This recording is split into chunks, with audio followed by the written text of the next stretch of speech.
పెసరపప్పు బియ్యంతో కిచిడిని ఎలా తయారు చేయాలో చూద్దాం. ఇక్కడ నేను బియ్యము 1 కప్పు తీసుకున్నా, పెసరపప్పు 3/4 కప్పు తీసుకున్నా. ఇప్పుడు 2 క్వాంటిటీ ఒక గ్లాస్కి కొద్దిగా తక్కువ వచ్చినాయి. బియ్యము పెసరపప్పును శుభ్రంగా 2-3 సార్లు కడిగి ఒక హాఫ్ అన్ అవర్ నానబెట్టుకోవాలి.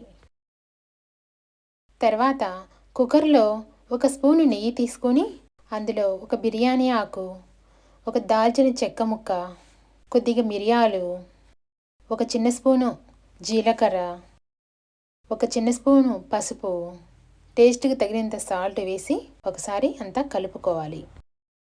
ఇప్పుడు నానబెట్టి పెట్టుకున్న బియ్యము పెసరపప్పును కూడా వేసుకోవాలి.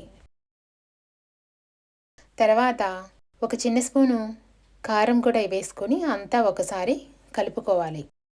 ఇలా బియ్యము పెసరపప్పును అన్నీ వేసుకున్న మసాలాలతో కలిపి వేయించుకోవాలి. తర్వాత బియ్యము పెసరపప్పు తీసుకున్న గ్లాస్తోని అదే క్వాంటిటీతో నీళ్ళను కూడా 4 గ్లాసులు తీసుకోవాలి. ఒకసారి సాల్ట్ చెక్ చేసుకొని సాల్ట్ వేసుకోవాలి. ఇప్పుడు కుక్కర్ మూత పెట్టుకొని 4-5 విజిల్స్ రానివ్వాలి. టేస్టీ హెల్తీ కిచిడి తయారైంది. ఈ కిచిడిని పాలు లేదా పెరుగుతో తినొచ్చు.